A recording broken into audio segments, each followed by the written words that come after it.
We move on to our next presenter this morning, Philip Liebenberg from ABAX Investments.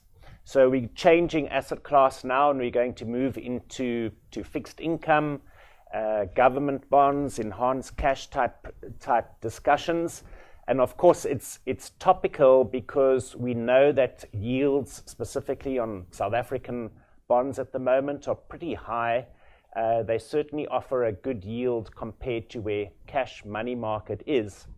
But saying that, there is significantly higher risk involved as well now. We've heard about the government debt from some of the previous speakers. And of course, if your debt is going up, the risks go up as well. And like anything in investments, higher risk, higher return is required. So we've really asked Philip to come in today to just talk about this. Is the higher yields on South African fixed income worth the increased risks that are out there with government and their fiscal position? So Philip, thank you so much for coming in. Again, Philip manages one of the funds that we're invested into within the portfolios, and we look forward to your insights and your comments. Trevor, thank you for the opportunity today. So today we're going to talk about, I get the question a lot of the time. So you've got these government bond yields that's quite high. Why don't you have more exposure to that, or kind of just fill your boots? So what we'll do today is just explore that a bit. I'm not going to give you, if you're looking for a definitive answer, you might be disappointed. But we'll go through a couple of, some of the information that we look at, and you can possibly make up your own mind, and we can have a look at what we see. So we're going to look at whether bond yields are still attractive in the local market. And why is that? We'll just want to set the scene. And what you've got here is you can see money market yields. If you invested in a money market fund, like Trevor said, maybe you get a yield of 3.5%, maybe 4%. For most people, that is probably inadequate, as an income with very little real growth. But if you look at nominal bonds, just go back. If you look at nominal bond yields, you can see the light blue line. That's giving you a yield of 9.5%, which is quite attractive. So we're going to explore a bit that today, and why is that disconnect? Obviously, your money market rates are driven by monetary policy, with rates being at a kind of decade lows. So we'll explore that question. If we look at the budget, I think the budget now is old news. We've been through that. I think most of us were on the margin, probably a bit of a positive surprise. The budget deficit was expected to be around about 15%. We came out at about 12%. We had nice revenue overruns due to better exports, mining royalties, the mining sector doing quite well in the last 6 months. So yes, a nice revenue overrun. I think governments stuck to their expenditure targets, so that was quite pleasing. So long story short, I think on the margin, a positive news from a budget perspective. And if you look at the medium term, we're all looking for some fiscal consolidation, which is very important. If you look at the bond issuance, a lot of talk about bond issuance possibly decreasing. So we had this flood of bonds coming into the market. And at some point, the marginal buyer, I think we are seeing some of that, where a lot of people's got a lot of bonds. The good news is actually it happened yesterday. So Treasury announced that the issuance will actually decrease by about 1 point. If you look at the nominal bond market, I think the total issuance was about 6.6. That's going to come down to just under 5. So a nice decrease in bond issuance, and that's on the back of a better budget and narrower budget deficit, so less funding required. So that is just some of the bit of the budget. Well, I think most of you has read enough about that. Now let's just look at what that means in terms of our debt to GDP. So if you look at the MTBPS and estimates, we were heading to a debt to GDP of actually heading to 100. With the budget, that has been revised, so we are looking at the debt to GDP peaking around about 90%, just under 90. So there's been a general decrease in our debt to GDP of about 5 percentage points, which is good news. I think the problem with some of this is that don't forget the SOEs. The SOEs have quite a lot of debt, and the debt, and that can easily add another 20% to that number. So that's obviously a bit of a concern. But what we do need is some fiscal consolidation. We need this negotiations on the public sector wage bill to go well, and hopefully they stick to their kind of wage freeze or have kind of very low increases in that wage bill. So the expenditure side and the implementation of that is quite important. Then if we look at just the debt service cost, so we must remember this number, the IMF talks about a number, if it exceeds 70% debt to GDP for emerging market, it can become problematic. We're heading towards 90. If you look at our debt service cost as a percentage of tax revenue, that's over 20%. So that is problematic. So I think that just sets the scene. If you rewind, let's just take a step back. If you look at 10, 15 years ago, we were a debt to GDP of between 20 and 30%. We're heading to 90. So from a risk and a credit perspective, we're not the same. It's not the same, if you want to call it just counterparty risk. So our risk has definitely increased. And just our debt to look at a relative, how are we doing on a relative basis? You can see there our average budget deficit is on the high side compared to emerging markets. If you look at our average debt service costs as a percentage of revenue, also on the high side. So if you look at some of the information I've just given you, you can see that our fiscal dynamics and a lot of these ratios are on the higher side. And therefore, higher risk, and then investors should require a higher premium, a risk premium. So ultimately it comes back to valuation. And if you look at what we do at ABAX, we see bonds as the fair value. Obviously fair value changes with market conditions, but we see fair value around about 9 to 9.5% on our bond market. Some people would say, but that's that sounds like a bargain. If you adjust for the risks, some of the things we've just highlighted, I think it's probably around about fair value. At the moment, it seems like it's getting a bit cheaper. We'll touch on why is that happening. If you look at on the right-hand graph, we've just plotted something very simple. A lot of emerging markets on the debt to GDP ratios versus the real 10-year yield. And the long story short here, if you've got a debt to GDP of between 70 and 90%, typically investors would require a real yield of between 4 and 6%.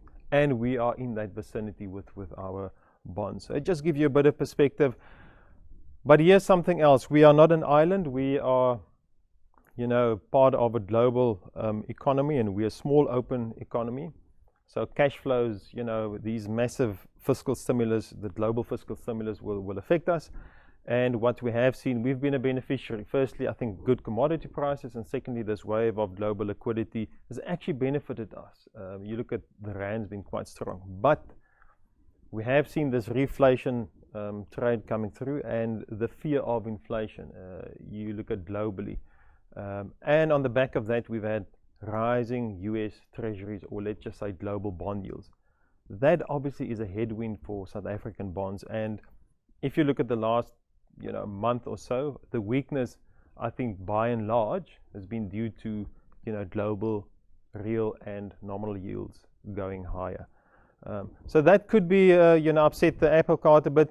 But if you look at what's available to, there's a lot of money trying to find a way or a home. And if you look at what's available to investors, you don't want to go to Europe because you're getting zero returns. If you look at South Africa there, these are a couple of emerging markets. You can see the green line there just heading from 8 to 10 there in the middle. Actually quite attractive on a relative basis. So we should see some support for our local debt market on a relative basis. I mean, you don't want to touch Turkey. I guess we've just seen a big upheaval on there with the central bank and the policies. We are fortunate we've got a very stable financial system and central bank. So I think, by and large, it's probably on a relative basis a good story. I thought today I'd share, maybe our SA yield curves with you. So what we have here, as you can see there on the bottom, we've got our inflation-linked bond curve, which is a real yield curve. The top one is our nominal curve, and the difference there, you can see the yellow line is what we call break-even inflation. Now, from a more technical point of view, we use break-even inflation to look at relative value. Now, if you look at break-even inflation there on the longer end of the curve, that's kind of close to 6.5%, 7%. We don't see long-term inflation being at 6 or 7%. We see it closer to, let's call it 4, the midpoint 4.5 to 5%. So if you look at it on a real yield perspective on the nominal curve, I do think it looks cheap from a longer term perspective. But the key is that we need fiscal consolidation, because I think our curves and our bonds are pricing in that maybe down the line we are heading into some problems where we might have to think of how we take our bond market forward, and maybe at some point people don't want to fund you if you don't think you're solvent enough to actually repay them, and I think our curves reflect some of that. So I come back to economic reforms, fiscal consolidation, wage negotiations. These are all important for our bond market. At the moment, probably fairly valued, and I'll just go on to the rand quickly. If you look at the rand from a PPP basis, purchasing power parity, we think it's fairly valued. If you adjust that for some of our fundamentals, we think the rand is slightly overvalued at these levels.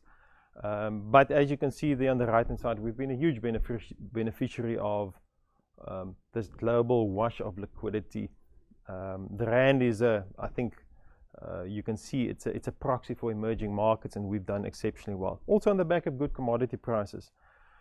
So I think that's where I've taken you through a couple of, I said in the beginning, I'm not going to give you a definitive answer. I think it was to give you a couple of facts and the things we look at.